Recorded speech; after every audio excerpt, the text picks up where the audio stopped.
Next is contestant number 19, Yoon Seung-hyun. The title is, Who Are You? What? Do I have something on my hair, my clothes? Am I too fat for these jeans? These are the questions I've been asking myself since forever. I bet you all do. And it's fine. But it is problematic if you listen to those comments, judgments, and let them define your everything. I once was the exact example of the problematic case.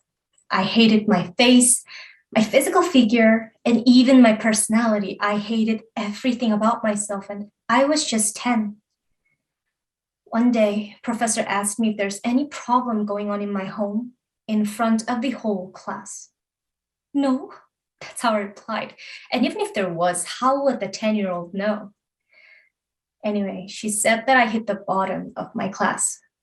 She hit the bottom of my fragile self-esteem tower. At home, I was crying as my heart was about to burst, crouching in front of the mirror, punching my reflection with my fist.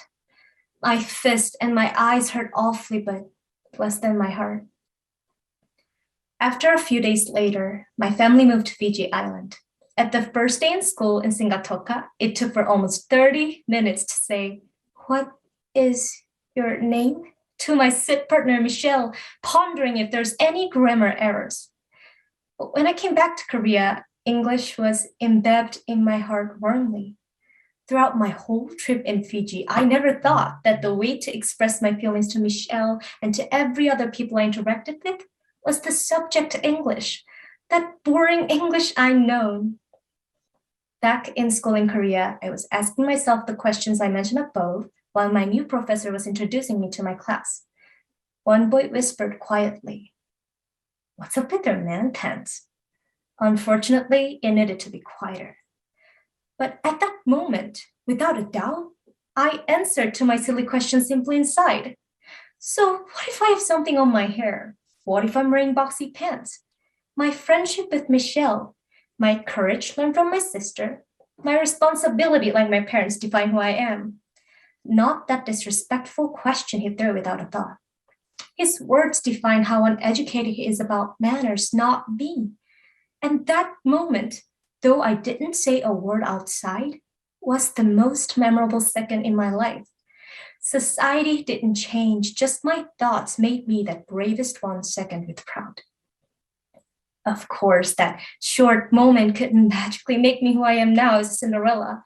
I faltered, I fell, thinking so many questions like, what if my English skills aren't good enough?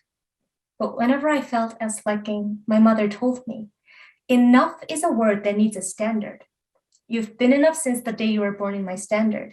And if you're worried that you might not be good enough like your group members, stop. You're in that group because you are enough and you've earned it. That's your accomplishment.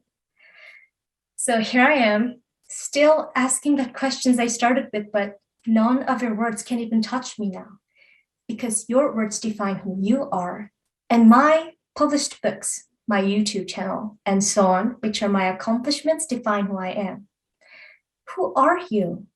Ask yourself, not someone else. Thank you.